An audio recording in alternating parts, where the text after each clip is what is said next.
before we begin this video, I'm gonna give you a background about me. I grew up in East New York, one of the poorest and one of the highest crime rates in Brooklyn. I decided to teach in the South Bronx, the poorest borough in New York City, right? And the lowest performing district in New York City.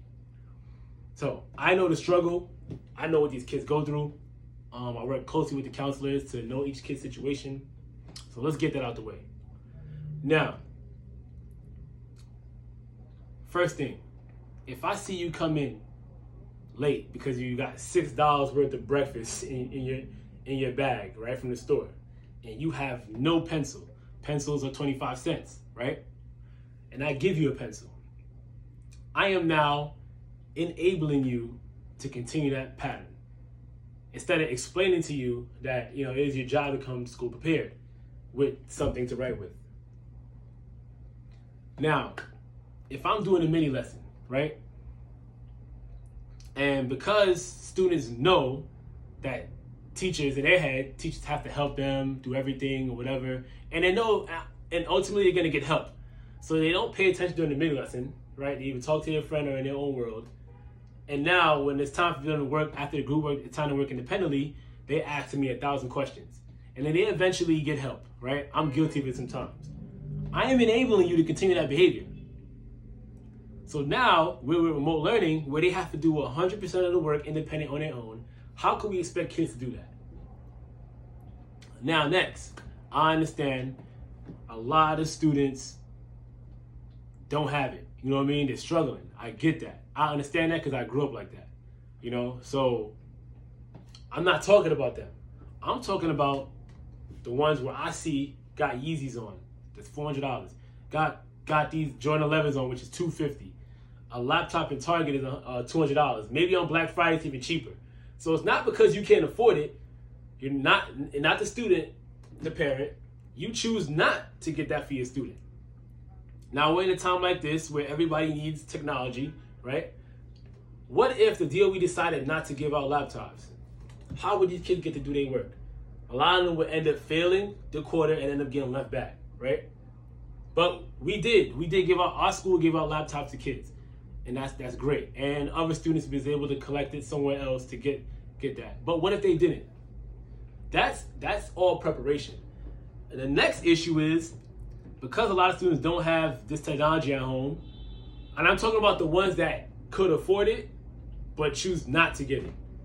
They don't know, some of these kids don't even know how to type, how to write emails, how to sign up for their email, how to access Google Classroom, because they don't even know how to use a computer. Yes, they know how to use a phone, but using a phone and a computer are two different things. Let's get into having an $800 phone and not having a $200 computer to do your work on. That's a choice. That's not, I don't have it. And I'm talking about the ones that could afford to do it. So now we're struggling with kids not being able to work independently. Second, not knowing how to use a computer. Third, choosing not to wake up on time for these lectures, for these Zoom meetings, whatever you use. And it is a big struggle. So when someone told me it's not my business, we're with these kids more than they're with their parents. It is our business, because now this is affecting us. This is making our job even harder to do than it was in the classroom. Because now it's harder to reach them, and then they need so much help, not only with the content, but how to use it, how to access the computer and how to use it. So that was the reason for that post. This is affecting us way more than a lot of people think. And I appreciate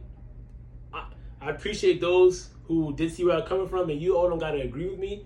But this video is to respond to all the comments, because I'm not responding to nobody's comments. So please keep that in mind. Like, this is affecting us. And I hope in the future that we will implement more technology in the classroom and push students to work remotely at home along with working in the classroom. It has to be both, because if something like this happens again, actually, let me stop that. You're gonna have to work remotely in college. There's gonna be a lot of online assignments. So these kids need this. They need it. Yes, we didn't run it effectively because it was so short notice, but kids are gonna need this in the computer in the future, and they're gonna have to know how to use a computer. They're gonna have to need one to go to college eventually. So they're gonna need all these things. This is a necessity for school. This is a necessity for school. Every kid should have a laptop or a tablet or something where they be able to access to use to get schoolwork done or do research or write papers. And a printer for those who can't afford it. If not, if you can't afford it, there's other ways to get around where you go to the library, sign up, use the computer for 30 minutes, or you can type it up at school and print it out. There's ways to get things done, but we got to teach those kids that too. We got to teach them how to be independent and how to figure it out sometimes. Us as teachers, we can't help kids with every single thing in life. They're going to have to figure things out on their own at some point. At some point. That's called being an independent thinker and an independent learner. And because we didn't prepare most of these kids to do that, this is why part of the reason why this is a big struggle. And that's all I got to say on this. Comment below. Let me hear your thoughts. And see you later.